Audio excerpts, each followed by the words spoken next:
This year, yeah, kids from Book Academy in Mumias, I enrolled them, mentored them through the season, and they managed to go to Silicon Valley.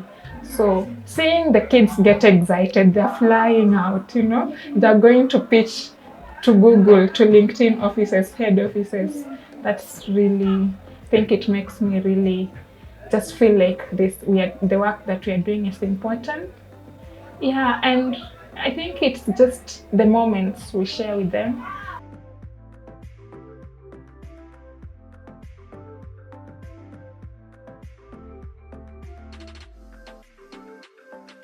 Hello everybody, welcome back to another amazing episode of Before 18 with me, your host Karen Mukoma. Today we're here at Children's Garden Home and School with an amazing guest, and I would like her to introduce herself.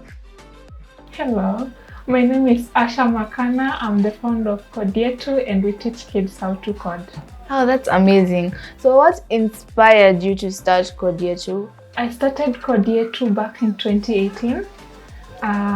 Generally, I think since I remember myself as a kid, I've loved spending time with other children.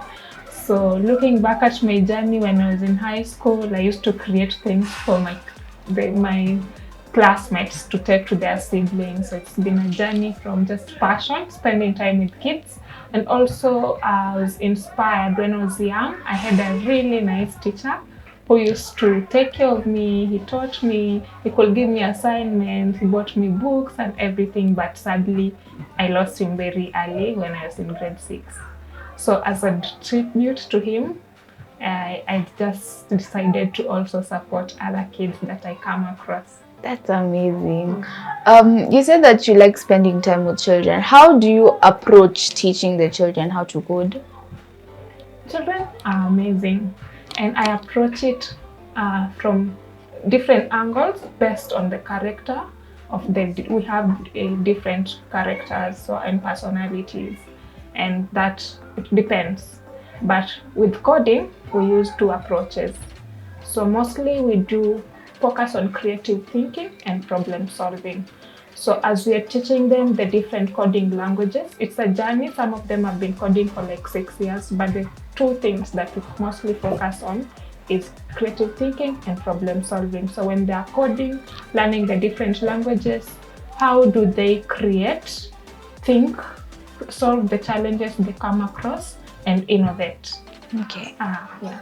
What impact have you seen, like through your initiative? What impacts have you seen with the children that you have trained? I think we've had a lot of impact, a very big impact.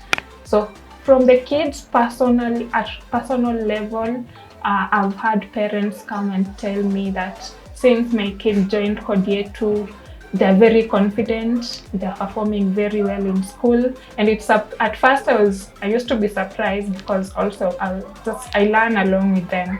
So when you tell me that the kid has become confident because they are now able to code and they're able to communicate better, I used to be surprised, but then I learned that it's something that coding teaches kids. It comes naturally because as you're solving problems, the challenges you'll encounter. So you learn how to be resilient, to persevere, to think. So it has a very impact in just developing the child. And then aside from that, we focus mostly on children from marginalized communities. So like this school we are in, these are kids who are rescued from the streets. Some of them are abandoned at birth.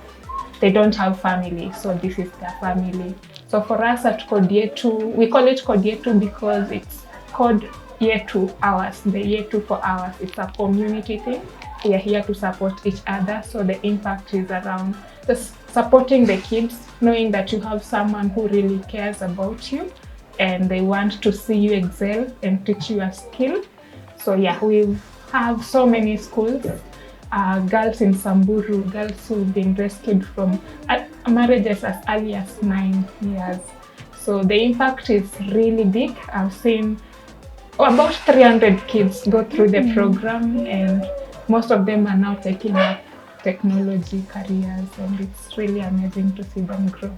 Can you share with us one instance, like a very memorable instance where you felt like, wow, I really did this? We have so many. Again, 6 years is a lot. 6 years is a lot. So from the first kid we recruited, he was very young. To see them now at 6 years, we share a lot of moments. So the memorable moments, things that stand out for me is when I see them happy, when they're solving challenges and they get that aha moment. As a programmer, as a software developer, when you solve a challenge, when you fix a bug in your code, it's the aha moment that they get. So those are memorable moments that I collect. And again, I enroll them to different coding programs. So for 4 consecutive years, the kids that we've enrolled in the program have gone to go to California. This year, kids from Book Academy in Mumias, I enrolled them, mentored them through the season, and they managed to go to Silicon Valley. So seeing the kids get excited, they're flying out, they're going to pitch to Google, to LinkedIn offices, head offices. That's really, I think it makes me really just feel like the work that we are doing is important. Yeah, and I think it's just the moments we share with them. Today there's a kid that we enrolled recently, and when he saw me, he came and gave me this bracelet. My bracelets are mostly given by them, so it's the bond and the moments that we share. What's like your future, your vision for 𝐂𝐬𝐡 in the future? So I'd like to create a community of children, innovator children across the world. So most of the programs that are around, they're not contextualized around Africa. So I find that we are consuming a lot of Western culture. So creating a community that's made by us. The kids are the ones who are creating the content that they post around coding, how they interpret problems and create solutions in an African context. I think it will make an impact in the world, and it will also make them solve some of the challenges we face in Africa. So creating that community of kids who innovate, who create, and we are also working on a platform where every kid who has access to the website can join, create, learn, share, innovate. That's amazing. Thank you for your time. Thank you so much, Karen. My name is Elizabeth Wanjiku. I'm in grade 11 and I enjoy coding. What made you want to start learning coding? What made me want to start learning coding was an inspiration. Then from my teacher, and then it became a passion. Others joined me, they left, and I'm still doing it and I enjoy it very much. What's your favorite part of coding with 𝐂𝐬𝐡?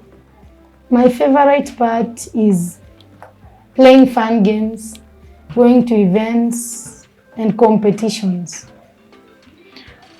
Is there a project that you've made that you're really proud of that you want to share with us?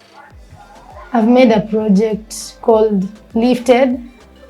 It probably means lift education. And it works on children who don't acquire enough education, like they just see schools and they don't get to go to schools. So that project is going to help them to acquire school stuffs like books, pencils, uniform, and go to school. How has learning coding changed your perspective on technology? First, I only saw the negative side of technology.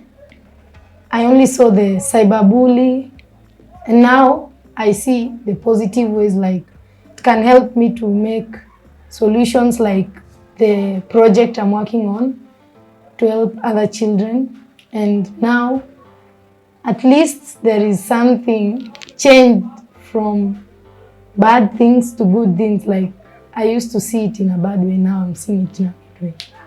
Is there something that you would like to create, like with your skills on coding, in technology? Is there something that you'd really like to create that you have a way of creating now that you know how to code? I'd like to create solutions to help those children go to school and have enough access to technology like me and get to know more about technology. Thank you guys for tuning into this week's episode of Before 18. I was your host, Karen 𝐬𝐬𝐤𝐚. Bye bye. Bye. See you next time.